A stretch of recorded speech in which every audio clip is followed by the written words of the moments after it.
ये आमलकी का वृक्ष तो कई सालों से यहाँ लगा हुआ है ना, आज तक मैंने कभी इसमें फल तो नहीं देखा।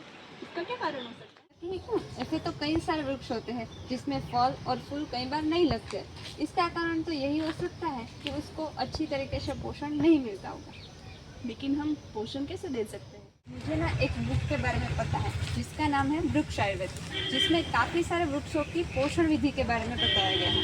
देख, मैं तुझे हमारे गार्डन में जो वृक्ष है ना उसकी पोषण विधि के बारे में बताती हूँ। ठीक। बिल्वा एंड खजूर पोषण विधि। इसके लिए हमें सीसमेन ऑयल केक या तो मस्टर्ड ऑयल केक, इन दोनों में से किसी एक को खजूर और बिल्व के रूट पे अप्लाई करना होता है। अभी हम दूसरा आमलकी के पोषण विधि के बारे में देखते हैं। आमलकी की पोषण विधि में मांस का प्रयोग अच्छा बताया गया है। अभी हम दूसरा दाड़िम की पोषण विधि के बारे में जानते हैं। इसके लिए गुणब जल, घी, वचा और वराह का स्टूल का क्वाथ उसके फ्रूट के लिए बेनिफिशियल है। क्वाथ दाड़िम के रूट के पोषण के लिए अच्छा बताया गया है। अभी सारे प्लांट्स की एक कॉमन पोषण विधि बताई गई है। इसके अंदर मधु, कुष्ठ, यष्टि मधु, मधुक पुष्प, इन सब की पेस्ट बना के उसकी पिल्स बना के उसको वृक्ष के आस। तुम्हें पता ही नहीं थी? वात, पित्त और कफ जैसे मनुष्य में रोग उत्पन्न करते हैं ना, वैसे वृक्ष में भी करते हैं। वात, पित्त और कफ वृक्ष में? हाँ, वो कैसे?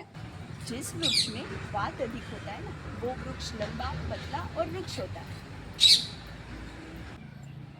जिस वृक्ष में पित्त अधिक होता है, वो वृक्ष सूर्य की ज्यादा किरणें सहन नहीं कर सकता। उसके ज्यादातर पत्ते झड़े हुए होते हैं और उसके पत्ते भी पीले होते हैं।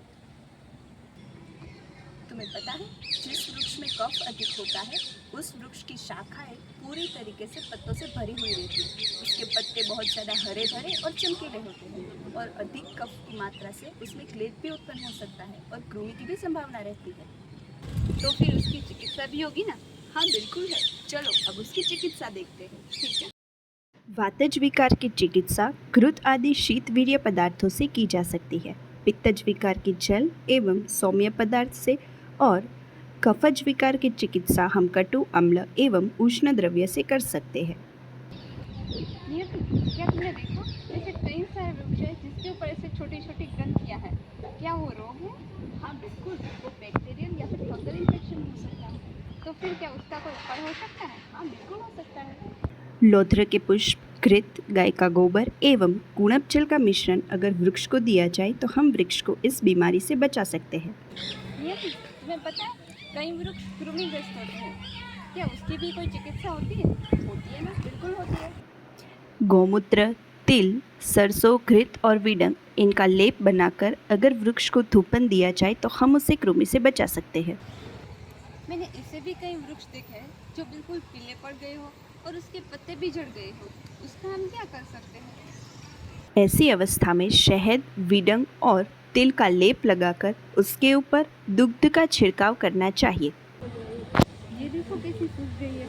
इसका कोई उपाय? दूध, घृत एवं विडंग के मिश्रण को एक साथ उबालकर 1 सप्ताह तक उसे छिड़के।